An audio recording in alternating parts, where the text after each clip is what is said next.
Magandang hapon ay. Pwede ko bang magtanong? Okay lang. Pwede. Ano po ba ang pangalan ng inyong barangay? Barangay Pigdaulan.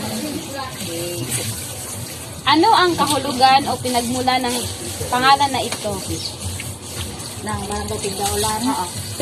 Dati, boundary to ng Kamayahan at Mahay. Ngayon, nagiging Barangay Pigdaulan na siya. Hiniwalay siya ng Mahay at Kamayahan, Barangay Kamayahan. Ngayon, nagiging Barangay Pigdaulan na siya. Paano at kailan nabuo ang inyong barangay? Simula noong 1983. Mayroon bang mga nakatagong kwento na nakaugnay ng pagtatag nito?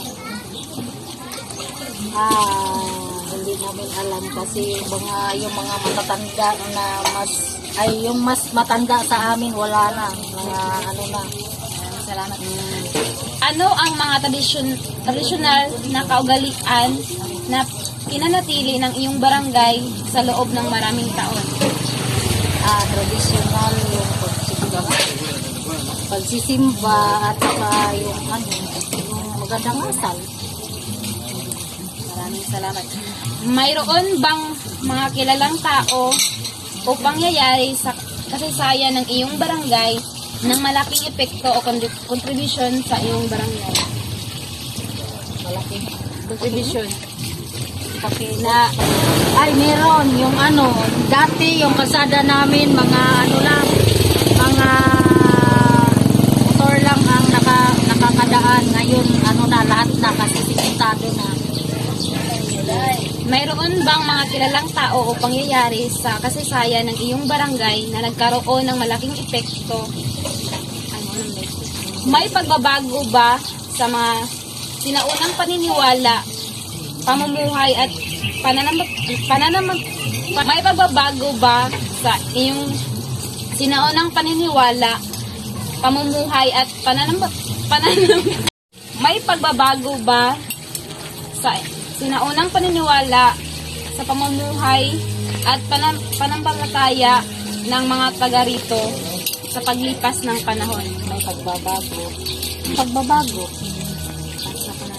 Dati yung mga tao hindi mahilig magsimba, ngayon nagsisimba na. Tsaka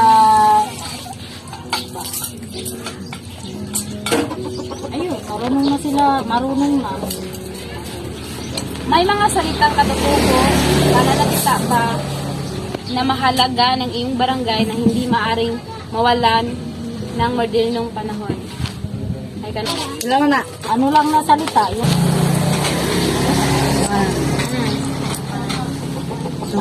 pananalita. may nagbabago.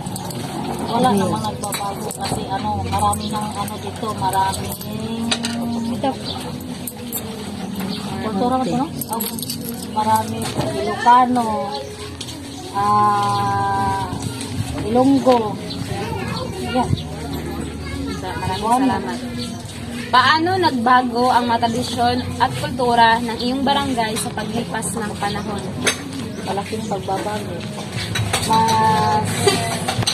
Mas marami ng tao ngayon, marami ng bahay, marami ng building, marami ng kabuhayan. Ano ang mga hakbang na ginawa sa mga bagong nanunungkulan para sa paglaganap at pangalaga ng kasaysayan, kultura, wika at paniniwala ng iyong napakagandang barangay para sa susunod na henerasyon? Tulad ng marami katulad ng eskwelahan,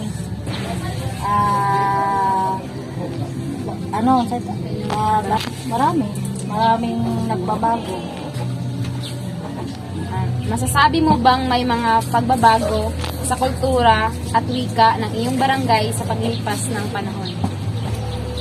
May nagbabago ba? Maraming nagbabago. Balik mo. Walang... Uy, Inday! nakahalo na mga iba. Ha?